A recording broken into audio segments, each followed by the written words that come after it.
Singkat cerita, Imam Berjanji ini termasuk Sayyid Al-Husaini, Imam Berjanji itu namanya Ja'far bin Hasan Al-Berjanji ini. Beliau berpendapat atau memaklumatkan ulang bahwa Muhammad jadi nabi ku wajar. Mergo hakikate Muhammad adalah turunan Nabi Ibrahim alaihi salam. Berarti sama dengan klaim mereka kalau mereka mintoriki Ishak, ya, nabi-nabi kayak Nabi Yusuf kan mintoriki Ishak. Berarti kan Yusuf bin Yakub bin Ishak bin Ibrahim. Dan kita tahu secara mujma'alah Ishak ini punya saudara lebih tua namanya siapa? Ismail. Nah, Kanjeng Nabi ini zuriyahnya sinten? Ismail.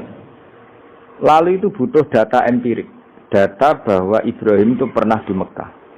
Kalau betul orang Mekah itu turunan sinten? Ibrahim, maka butuh bukti empirik. Bicara saniki artefak nopo-nopo bukti-bukti yang pernah menunjukkan Ibrahim di Mekah. Ini terus dijabek pangeran ketika orang Yahudi meragukan status nasabnya sinten Nabi Muhammad, terus pangeran rangno fihi ayatum bayinatum maqamu Ibrahim, bahwa Ibrahim benar-benar pernah di Mekah. Di situ ada batu yang pernah diinjak Nabi Ibrahim. Jadi makom itu bukan kuburan, tapi apa? Sesuatu yang pernah didomisali, ya, atau pernah diinjak.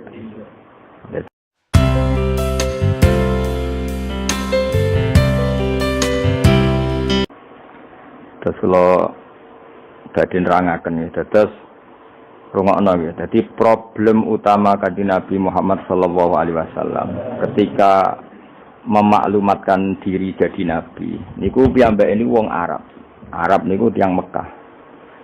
Wong Mekah niku terkenal ummiyah. Ummiyah niku goblok-goblok, tidak terpelajar. Sehingga itu menjadi masalah besar bagaimana mungkin seorang nabi Sayyidul Awwalin wal Akhirin kemudian dari daerah yang sangat minus pendidikan, apa? Minus pendidikan. Sehingga ketika Nabi memaklumatkan jadi nabi, itu orang pertama protes itu orang Yahudi. Makanya masyhur, andai kan Muhammad itu nabi dan ada nabi akhir zaman, pastilah kita. Cara pikiran Yahudi pastilah kita. Karena orang Yahudi kita tahu Yahuda bin Yakub bin Ishak bin Ibrahim. Eling-eling napa? Yahuda bin Yakub bin Ishak bin Ibrahim. Nah, Yahuda ini dulur barpe Nabi Yusuf, sinten? Dulur barpe Nabi Yusuf. Sehingga secara nasab itu terus dimasalahkan Nabi. Nah, karena Nabi itu dimasalahkan, delalah kersane pangeran, mbah-mbah Nabi itu punya tradisi yang menunjukkan bahwa beliau itu tidak pernah bohong. Misalnya yang paling dekat kita tahu adalah Muhammad bin Abdullah bin Abdul Muthalib. Abdul Muthalib ini orang yang suka tawaf ning Ka'bah. Suka tawaf di Ka'bah, kemudian ada pintu di Mekah namanya Babu Saibah, apa? Babu Saibah atau Babu Bani Saibah. Terus sampai tok wau Ilyas. Ilyas itu wa huwa awwaluman ahdal budna ila rihabil haramiyah. Ada tradisi memberi hadiah ke Ka'bah. Singkat cerita, Imam Berjanji ini termasuk Sayyid Al-Husaini, Imam Berjanji itu namanya Ja'far bin Hasan Al-Berjanji ini. Beliau berpendapat atau memaklumatkan ulang bahwa Muhammad jadi nabi ku wajar. Mergo hakikate Muhammad adalah turunan Nabi Ibrahim alaihi salam. Berarti sama dengan klaim mereka kalau mereka mintoriki Ishak, ya, nabi-nabi kayak Nabi Yusuf kan mintoriki Ishak. Berarti kan Yusuf bin Yakub bin Ishak bin Ibrahim. Dan kita tahu secara mujma'alah Ishak ini punya saudara lebih tua namanya siapa? Ismail. Nah, Kanjeng Nabi ini zuriyahnya sinten? Ismail. Lalu itu butuh data empirik, data bahwa Ibrahim itu pernah di Mekah.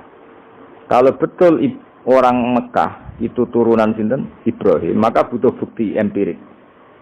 Bicara saniki artefak nopo-nopo bukti-bukti yang pernah menunjukkan Ibrahim di Mekah. Ini terus dijabek pangeran ketika orang Yahudi meragukan status nasabnya sinten Nabi Muhammad, terus pangeran rangno fihi ayatum bayinatum maqamu Ibrahim, bahwa Ibrahim benar-benar pernah di Mekah. Di situ ada batu yang pernah diinjak Nabi Ibrahim. Jadi makom itu bukan kuburan, tapi apa? Sesuatu yang pernah didomisali, ya, atau pernah diinjak. Jadi malah itu darani makom Ibrahim niku batu yang diinjak Nabi Ibrahim ketika bangun apa? Ka'bah. Ya karena mukjizat terus bekas. Dan bekas itu mulai dulu orang yakin dan pasti itu sisa atau bekas kakinya Nabi Ibrahim. Lana Ibrahim nate urip teng Mekah karena sampai bangun Ka'bah. Apalagi dulu bangunnya pasti lama. Berarti mungkin sekali Ibrahim meninggalkan zuriyahnya di Mekah.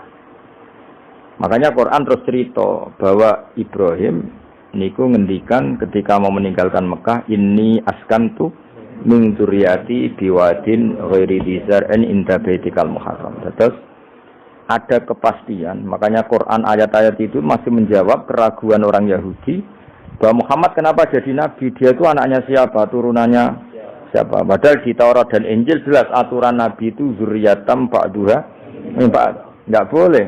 Nabi turunannya Parlan itu tidak boleh, turunannya Karmen itu tidak boleh, ribet. Apa? Ribet. Nabi itu harus turunan nabi. Bukan karena Allah itu asobian, enggak. Masyarakat itu lebih ikhlas. Misalnya Nabi, turunannya Nabi, bayi Nabi hormat kan enak. Bapak Ewe Soleh, bayi Soleh, buyute Soleh. Misalnya Nabi sebagai Karmen, katoan cekak kan juga bingung. Orang dihormati Bapak Nabi, dihormati katoan cekak main gaple, kan juga bingung. Jadi aturannya harus itu. Nak kiai oleh kiai kan tidak maksum, derajatnya kan di bawah. Pemenang kiai maklar, tambah oleh, soalnya itu oleh. Ini masalah Nabi apa? Orang yang spesial. Itu harus bapaknya spesial, mbahnya spesial, duitnya spesial. Nah. Sehingga aturan jadi nabi itu memang harus zuriyatam ba'duha. Kalau kiai boleh. Kalau maklar tambah boleh. Tapi kalau nabi tidak boleh. Nah, aturan-aturan itu ada di Taurat dan Injil. Makanya yang pertama di soal orang Yahudi, kalau Muhammad nabi itu bapaknya siapa, mbahnya siapa. Dan Sayyid Barjanji ini yang ngarang Barjanji itu kitab yang sangat ilmiah. Makanya kata Mbah Mun, meskipun ada simtuduror, orang itu nggak boleh meninggalkan Barjanji. Karena kitab Madaih yang mamlu'ah bil ilmi itu Barjanji. Tapi yang isek itu simtuduror. Ya. Tapi yang tua itu Barjanji. Makanya Alhamdulillah, kita mbuh piro kadar itu dibaca semua. Meskipun nggak paham semua, soalnya diwaca kabeh. Karena kita yang bisa menjawab tuduhan orang Yahudi Nabi anak Esopo itu kita berjanji. Berjanji tahu betul kalau masalah utama Nabi adalah anaknya siapa, mbahnya siapa. Makanya beliau ngendikan wa ba'du fa'aqulu wa Muhammad bin Abdillah. Logikanya gampang. Kalau orang modern saja tahu bapaknya siapa, mbahnya siapa, buyutnya siapa, itu artinya nggak ada yang fiktif. Ukuran sejarah fiktif ndak itu ditandai dengan satu kuburan, dua artefak. Itu nggak mungkin nama-nama itu fiktif. Buktinya apa? Di Ka'bah mulai dulu zaman Quraisy ada Babu Bani Saibah. Babu Bani dan Abdul Muthalib namanya itu Saibah. Karena mulai kecil beruban. Jadi kata Saibah itu mulai kecil apa? Beruban. Karena perilakunya terpuji terus orang Mekah darani Saibatul Hamdi, apa? Saibatul Hamdi. Nah, karena dia pernah melayani saudaranya Hashim namanya Muthalib. Ya kita tahu Muhammad bin Abdillah bin Abdul Muthalib bin Hashim. Nah, Hashim ini punya saudara namanya Muthalib, no? Nah, Abdul Muthalib kecil itu pernah derek Muthalib pamannya, ya. Abdul Muthalib kecil, berarti Saibah ini, apa? Pernah derek pamannya yang bernama Muthalib. Nah, Muthalib wong gaya, pasti takoki wong, "Iwa pam, budakku." Nah, sehingga Saibah itu terus diceluk Abdul Muthalib. Ya rodok sial lah sini. Jadi pamannya itu gaya, kan ganteng. Saibah ini ganteng. Kalau jalan-jalan sama pamannya, jenenge sinten? Muthalib. Niku diaku budake. Iki sapa?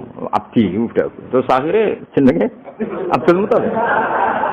Dadi wong Arab. Paham ya? Tapi namanya Saibah, napa? Saibat. Makanya wasmuhu Saibatul Hamd.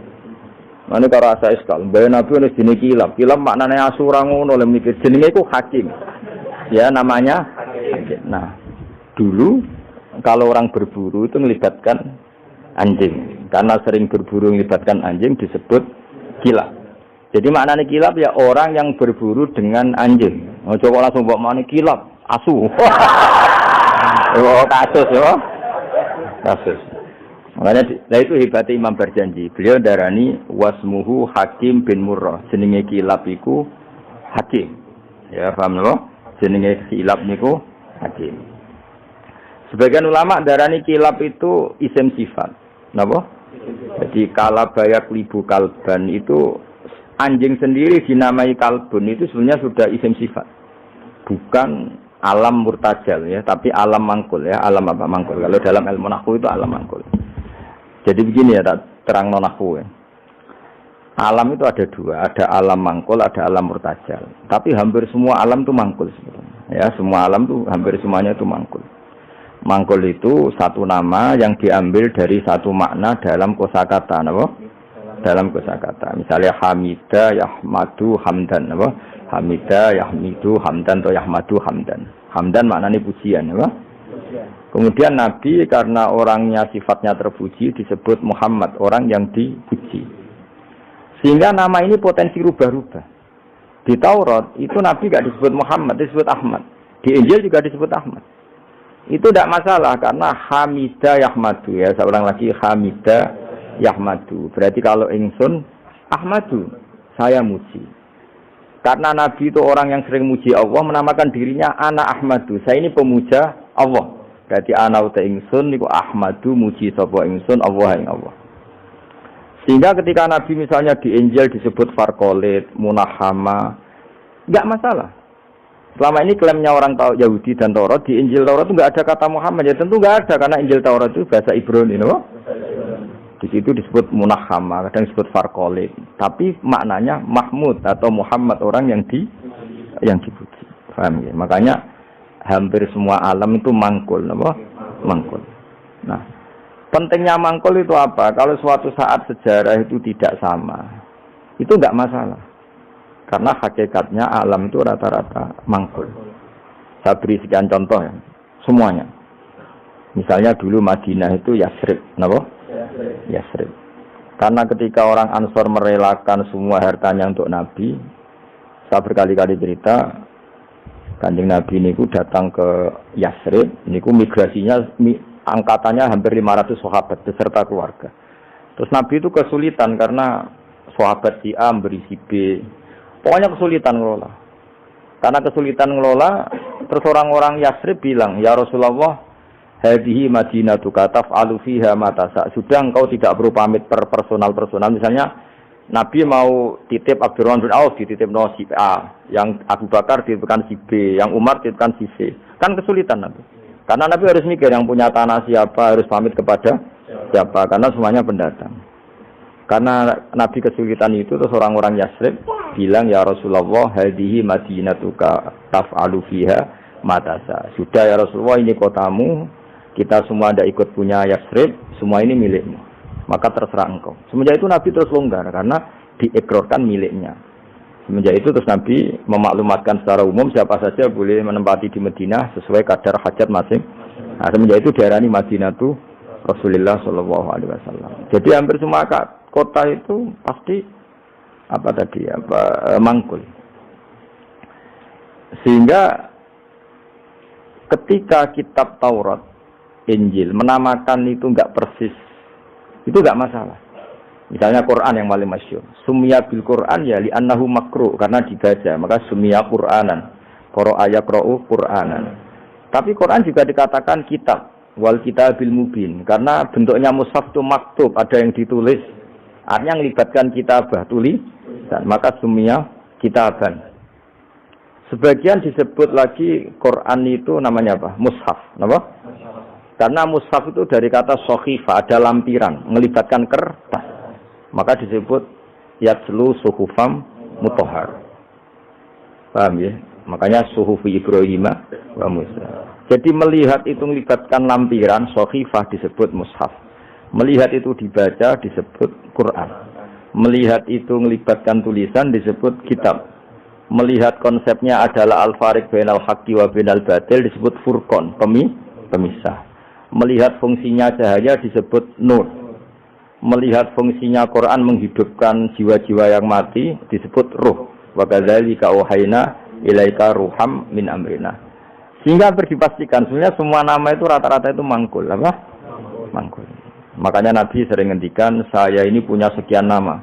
Beliau menyebut ana Muhammad wa ana Ahmad. Termasuk beliau menyebut wa anal mahi. Saya ini pelebur, penghilang. Yamhu bi al-kufra, dengan saya kekafiran menjadi hilang. Wa anal aqib, saya ini penutup. Karena saya adalah penutup para nabi. Wa anal hasyir, saya ini hasyir, penggiring. Karena nanti semua para nabi digiring di bawah benderaku. Jadi nabi juga punya sekian nama dan semua itu menunjukkan alam apa? Mangkul. Ya, alam apa? Mangkul. Nah sekarang asmani babai nabi itu jelas gak fiktif karena tadi orang Arab tahu semua orang kafir pun tahu. Kalau di Mekah ada Babu Bani Saibah, pasti ada orang bernama Saibah karena ada Bani Saibah, turunannya Saibah. Dan itu siapa? Abdul Muttalib. Dan itu siapa? Abdullah. Itu siapa? Muhammad. Dan itu butuh bukti artifak. Makanya terus Allah menjawab fihi ayatum bayyinatum maqamu Ibrahim. Nah, bukti setelah Ibrahim, kan Ibrahim akhirnya kembali ke Palestina atau ke Syam. Lalu buktinya apa kalau zuriyahnya Ibrahim itu ada di Mekah, terus Nabi Ibrahim dimaklumatkan oleh Quran bahwa beliau sempat menghentikan ini askantu min zurriyati biwatin ghairi dzar ini inda baitikal muharram. Ya Allah, sebagian anak turunku tak letakkan di Mekah. Itu kalimat min zurriyati itu kalimat yang paling objektif. Ada kata min, sebagian. Karena kalau Ibrahim bilang zuriyati maka bohong karena ada Ishak yang di Palestina. Paham ya? Makanya disebut min bahwa sebagian anakku tak letakkan di sini. Karena sebagian yang lain di Palestina. Maka kata min zuriyati ini bukti bahwa Quran itu mukjizat betul, yaitu memang faktanya Ibrahim itu ada yang di Palestina, yaitu Ishak, Ishak yang di Mekah Ismail.